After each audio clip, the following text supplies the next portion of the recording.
பதன் நிசங்க இலங்கையின் மிகச்சிறந்த ஆரம்ப துடுப்பாட்ட வீரர். இவர் இப்போது IPL-இன் 19வது சீசன்ல விளையாடுறதுக்காக டெல்லி கேபிட்டல்ஸ் அணிக்காக 4 கோடி ரூபாய்க்கு வாங்கப்பட்டிருக்கிறார். இந்த பதன் நிசங்கவினுடைய ஆரம்ப காலம் எப்படி இருந்துச்சு, இந்த பதன் நிசங்க இலங்கை தேசிய அணியில இடம் பிடிக்கிறதுக்கு எப்படி எல்லாம் கஷ்டப்பட்டார், இவரினுடைய குடும்ப பின்னணி எப்படி இருந்தது என்ற அனைத்து விஷயங்களையும் இந்த வீடியோல பார்க்க போறோம். வீடியோவை தொடர்ச்சியா பாருங்க. பதன் நிசங்கா இலங்கையினுடைய காலி அப்படின்ற மாவட்டத்துல 1998ஆம் ஆண்டு மே மாதம் 18ஆம் தேதி தான் பிறக்கிறாரு. இந்த பதன் நிசங்காவினுடைய குடும்பத்தை பார்த்தோம் அப்படின்னு சொன்னா மிகவும் சாதாரணமான ஒரு குடும்பம் அப்படின்னு சொல்லலாம். தந்தையினுடைய பெயர் சுனில் சில்வா. இந்த சுனில் சில்வா அப்படின்ற பதன் நிசங்காவினுடைய தந்தை என்ன வேலை செய்யறாரு அப்படின்னு சொன்னா களுத்துறையில இருக்கக்கூடிய ஒரு கிரவுண்ட் ஒன்றுல கிரவுண்ட் பாயா வேலை பார்த்துட்டு இருக்கிறார் அப்படின்னு சொல்லலாம். அதாவது களுத்துறை எஸ்பிளனட் அப்படின்னு சொல்லப்படுற இந்த கிரவுண்ட்ல தான் பதன் நிசங்காவினுடைய சுனில் சில்வா அப்படின்ற தந்தையார் கிரவுண்ட் பாயா வேலை பார்த்துட்டு வர்றாரு. இந்த களுத்துறை எஸ்பிளனட் அப்படின்ற இந்த கிரவுண்ட்ல சர்வதேச போட்டிகள் இடம்பெறாது அப்படின்றது ஒரு குறிப்பிட்டு சொல்லக்கூடிய ஒரு விஷயம் அப்படின்னு சொல்லலாம். அதாவது 2 பாடசாலைகளுக்கு இடையிலான போட்டிகளா இருக்கட்டும், கல்லூரிகளுக்கு இடையிலான போட்டிகளா இருக்கட்டும், இப்படி உள்ளூர்ல இடம்பெறக்கூடிய போட்டிகள் நடைபெறுகிற ஒரு கிரவுண்ட் அப்படின்னு சொல்லலாம். அப்படிப்பட்ட ஒரு கிரவுண்ட்ல தான் பதன் நிசங்காவினுடைய தந்தையார் வேலை செய்துட்டு வர்றார். அதே போல பதன் நிசங்காவினுடைய தாயார பாதம் அப்படின்னு சொன்னா களத்துறையில இருக்கக்கூடிய ஒரு கோயில் ஒன்றுக்கு பக்கத்துல பூ வியாபாரம் செஞ்சு தன்னுடைய குடும்பத்தை கொண்டு செல்லக்கூடிய ஒரு தாயார். இப்படிப்பட்ட ஒரு குடும்பத்துல இருந்துதான் இந்த பதன் நிசங்கா பிறக்கிறார். நிதி பிரச்சனைகள், வறுமை எல்லாம் சேர்ந்து தன்னுடைய குடும்பத்தை வாட்டி எடுத்தாலும் சின்ன வயதுல இருந்தே கிரிக்கெட்ல ஆர்வம் காட்டி வந்த பதன் நிசங்கா கிரிக்கெட்ல தொடர்ச்சியா பயிற்சி எடுத்துட்டே வர்றாரு. சிறு வயதுல களுத்துறையில இருக்கக்கூடிய ஒரு ஸ்கூல்ல தான் படிக்கிறாரு. அதுக்கப்புறமா கொழும்புல இருக்கக்கூடிய இசிப்பத்தான அப்படின்னு சொல்லப்படுற ஒரு கல்லூரிக்கு மாறுறாரு இந்த பதன் நிசங்கா. ஸ்கூல் லெவல்ல இருந்து தன்னுடைய கிரிக்கெட் பயணத்தை தொடங்குற பதன் நிசங்கா ஸ்கூல் மட்டத்துல இடம்பெறக்கூடிய போட்டிகள்ல ஜொலிக்கிறார் அப்படின்னு சொல்லலாம். அதாவது ஒரு போட்டியில இரட்டை சதத்தை அடிக்கிறார். இது குறிப்பிட்டு சொல்லக்கூடிய ஒரு விடயம் அப்படின்னு சொல்லலாம். இரட்டை சதம், அதாவது ஒரு டபுள் செஞ்சுரி ஒன்றை அடிக்கிறார் அப்படின்னு சொல்லலாம். அதுக்கு பிறகு அந்த ஸ்கூல் லெவல்ல இருந்து தன்னுடைய திறமைய மெல்ல மெல்ல மெருகேற்றும் போது 2016ஆம் ஆண்டு களுத்துறை கிளப் ஒன்றுல விளையாடக்கூடிய சான்ஸ் கிடைக்குது அப்படின்னு சொல்லலாம். அதுக்கு பிறகு அந்த கிளப்ல இருந்து முதல் தர போட்டிகள்ல விளையாட தொடங்குறாரு எங்களுடைய பதன் நிசங்கா. அப்படியே முதல் தர போட்டிகள்ல விளையாட்டிட்டு இருக்கும் போது இலங்கை A அணியில விளையாடுறதுக்குரிய வாய்ப்பு கிடைக்குது அப்படின்னு சொல்லலாம். அதாவது முதல் தர போட்டிகள்ல மிக மிக சிறப்பான பிரதிகளை வெளிப்படுத்தினதன் மூலமா இலங்கை A அணியில வாய்ப்பு கிடைக்குது அப்படின்னு சொல்லலாம்.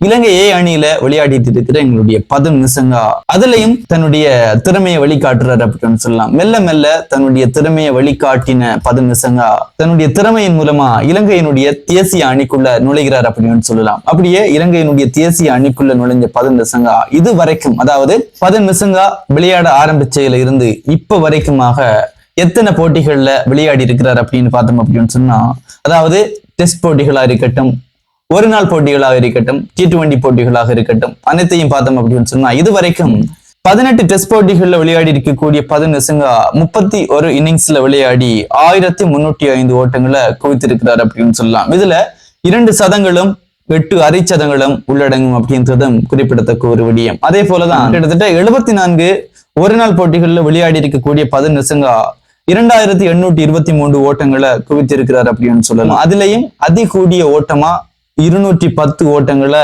ஒரு போட்டியில வெற்றி இருக்கிறார் அப்படின்றது இங்கே குறிப்பிட்டு சொல்லக்கூடிய ஒரு விடயம். இந்த ஒரு நாள் போட்டிகள்ல பார்த்தோம் அப்படின்னு சொன்னா மொத்தமா 6 சதங்களையும் 16 அரை சதங்களையும் குவித்திருக்கிறார் எங்களுடைய பதன் நிசங்கா அப்படின்னு சொல்லலாம். அதே போல T20 பார்த்தோம் அப்படின்னு சொன்னா மொத்தமா 79 போட்டிகள்ல விளையாடி இருக்கக்கூடிய எங்களுடைய பதன் நிசங்கா 2345 ரன்களை இதுவரை குவிச்சிருக்கிறார் அப்படின்னு சொல்லலாம். இதுல 1 சதங்களும் 18 அரை சதங்களும் உள்ளடங்கும் அப்படின்றதும் குறிப்பிட்டு சொல்லக்கூடிய ஒரு விடயம். T20 போட்டிகள்ல அவர் அடிச்ச அதிகூடிய ஓட்டம் 107 அப்படின்னு சொல்லலாம். இதுவரைக்கும் T20ஸ்ல இலங்கையில இருந்து சதம் அடித்தவங்களை பார்த்தோம் அப்படின்னு சொன்னா மகேல ஜெயவர்தன அடிச்சிருக்கிறார். அதே போல குசல் ஃபெரேரா சதம் அடித்திருக்கிறார். திலகவர்தன டில்சன் அடித்திருக்கிறார். அதனை தொடர்ந்து 4வது வீரரா பதன் நிசங்காவும் இந்த 20க்கு 20 போட்டிகள்ல சதம் அடித்தவங்களுடைய வரிசையில இடம் பிடித்திருக்கிறார் அப்படின்றது இங்கே குறிப்பிட்டு சொல்லக்கூடிய ஒரு விஷயம். இப்படி மேல மேல தன்னுடைய திறமைகளை ஒவ்வொரு போட்டிகள்லையும் வெளிப்படுத்திட்டு வர்றாரு அப்படின்னு சொல்லலாம். அதே போலதான் இப்ப இடம்பெற்று வரக்கூடிய IL T20ஸ்லயும் தன்னுடைய திறமையை மிக அபாரமா வெளிக்காட்டிட்டு வர்றாரு அப்படின்றத குறிப்பிட்டு சொல்லக்கூடிய ஒரு விஷயம் அப்படின்னு சொல்லலாம். அதனை தொடர்ந்து இவரினுடைய முக்கியமான சாதனைகள் அப்படின்னு சொல்லி பார்த்தோம் அப்படின்னு சொன்னா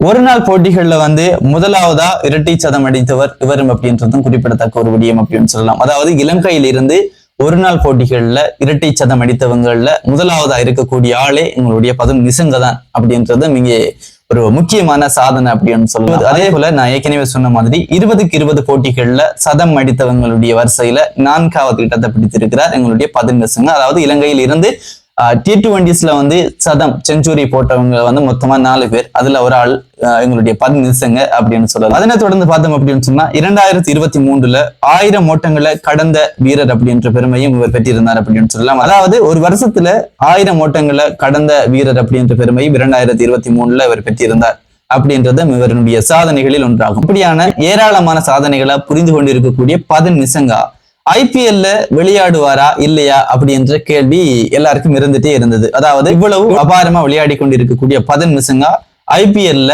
2026ஆம் ஆண்டு எந்த அணியில விளையாடுவார் அப்படின்ற ஒரு ஆவல் எல்லாருக்கும் இருந்தது அப்படின்னு சொல்லலாம். இதனைத் தொடர்ந்து 2026ஆம் ஆண்டுக்கான IPL ஏலம் வந்து கடந்த 16ஆம் தேதி இடம்பெற்றிருந்துச்சு. இந்த ஏலத்துல KKRக்கும் டெல்லிக்கும் வந்து அப்படியே கடுமையான போட்டி நிலவியது. பதம் நிசங்காவை KKR எடுக்கிறதா இல்ல டெல்லி எடுக்கிறதா அப்படின்னு சொல்லி இறுதியில டெல்லி கேபிட்டல்ஸ் அணி வந்து எங்களுடைய பதம் நிசங்காவை 4 கோடி ரூபாய்க்கு அப்படியே தட்டி தூக்கி இருக்கு அப்படின்னு சொல்லலாம். இந்த பதம் நிசங்காவினுடைய வாழ்க்கையை பார்த்தோம் அப்படின்னு சொன்னா ஏழ்மையில இருந்து கிரிக்கெட் வீரனான ஒருத்தனுடைய கதை அப்படின்னு சொல்லலாம். அதாவது இலங்கையில் இருக்கக்கூடிய அநேகமான கிரிக்கெட் விளையாடக்கூடியவங்களுக்கு பதம் நிசங்கா ஒரு மோட்டிவேஷன் அப்படின்றதுல சந்தேகமே இல்லை. இந்த பதம் நிசங்காவை பற்றிய உங்களுடைய கருத்துக்களை கமெண்ட்ஸ்ல சொல்லுங்க. இன்னொரு வீடியோல சந்திப்போம்.